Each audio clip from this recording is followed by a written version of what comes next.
নমস্কার বন্ধুরা, মেঘার সাথে বাঙালিয়ানার আরও একটি নতুন পর্বে আপনাদের সবাইকে স্বাগত। আশা করি আপনারা সবাই খুব ভালো আছেন এবং সুস্থ আছেন। আমরাও সকলে খুব ভালো আছি। আজকের পর্বে আপনাদের সঙ্গে আমি শেয়ার করছি চিনে বাদামের শুকনো আচারের রেসিপি। এই আচার থাকলে রুটি পরোটা খাওয়ার জন্য আলাদা কোনো তরকারির দরকার হবে না, এটা দিয়েই খাওয়া হয়ে যাবে। ভীষণ সুস্বাদু হয় খেতে। তাহলে চলুন দেখে নেওয়া যাক কীভাবে তৈরি করতে হয় চিনে বাদামের এই শুকনো আচার। প্রথমেই একটা কড়াই খুব ভালো করে গরম করে তার মধ্যে 1 টিস্পুন মতো সর্ষের তেল দিয়েছি। তেলটা ভালো মতো গরম হয়ে গেলে দিয়েছি 1/2 টিস্পুন গোটা জিরে আর 1/2 টিস্পুন কালো সর্ষে। ফোড়নটা ভালো মতো ভাজা হয়ে গেলে এর মধ্যে দিয়েছি 1/2 কাপ পরিমাণে চিনে বাদাম। বাদামটা দেওয়ার পর 20 থেকে 25 সেকেন্ডের জন্য এটাকে একটু নাড়াচাড়া করে ভেজে নিয়ে এর মধ্যে একে একে আরও কিছু উপকরণ দিয়ে দেব। দিয়ে দিচ্ছি 1 মুঠো মতো গোটা রসুন। রসুনটা দেওয়ার পর আবারও 30 সেকেন্ডের জন্য সমস্ত উপকরণ খুব ভালো করে নাড়াচাড়া করে একটু ভেজে নিচ্ছি। গ্যাসের ফ্লেমটা কিন্তু মিডিয়ামে রয়েছে। তো রসুনটা একটু ভাজা ভাজা হয়ে যাওয়ার পর এর মধ্যে দিয়ে দেব কয়েকটা শুকনো লঙ্কা।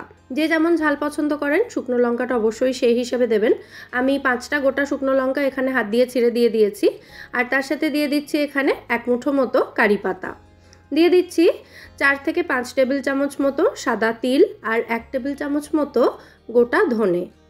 কারি পাতা যদি বাড়িতে না থাকে তাহলে এটা স্কিপও করতে পারেন। সমস্ত উপকরণ আবারও কিছুক্ষণ ভেজে নিয়ে এর মধ্যে দিয়ে দিচ্ছি 2টো কাশ্মীরি শুকনো লঙ্কা কালারের জন্য। এর পরিবর্তে আপনারা কাশ্মীরি লঙ্কার গুঁড়ো 1 চামচ মতো ব্যবহার করতে পারেন। 1/2 টিস্পুন মতো দিয়ে দিলাম এখানে গরম মশলা গুঁড়ো।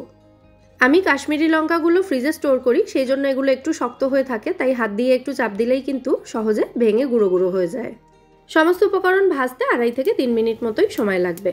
যখন দেখবেন সমস্ত উপকরণ থেকে এরকম কটকট করে আওয়াজ হতে শুরু হয়েছে তখন বুঝতে হবে এগুলো কিন্তু ভালো মতো ভাজা হয়ে গেছে। তো তারপর এটাকে নামিয়ে নিয়ে এই ভাজা উপকরণগুলোকে নামিয়ে ঠান্ডা করে নিতে হবে।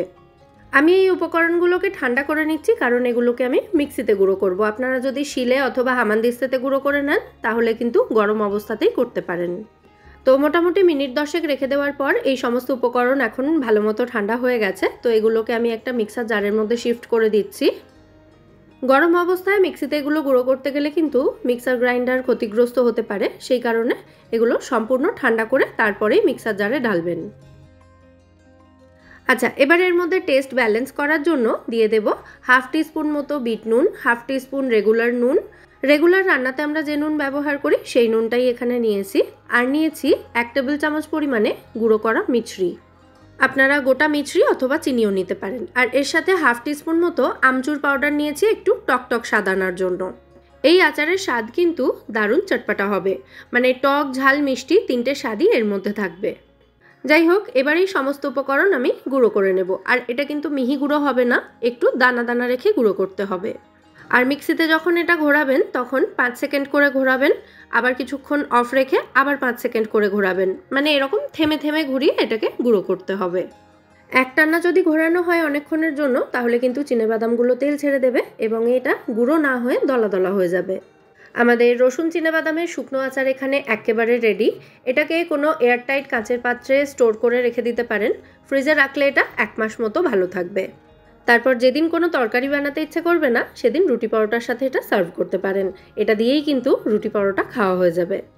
শুধু রুটিতে একটু ঘি মাখিয়ে নেবেন, তারপর দেখবেন খেতে কি দুর্দান্ত লাগে। তাহলে আজকের এই চিনেবাদামের শুকনো আচারের রেসিপি যদি আপনাদের ভালো লেগে থাকে ভিডিওটাকে বরাবরের মতো একটা লাইক এবং শেয়ার করে দেওয়ার অনুরোধ রইল। সাথে আমার চ্যানেল মেঘার সাথে বাঙালিয়ানাকে সাবস্ক্রাইব করে আমার পাশে থাকবেন এবং আমায় সাপোর্ট করবেন। তাহলে আবার দেখা হবে পরের পর্বে। সবাই সুস্থ থাকবেন, ভালো থাকবেন এবং সবাইকে খুব ভালো রাখবেন। নমস্কার।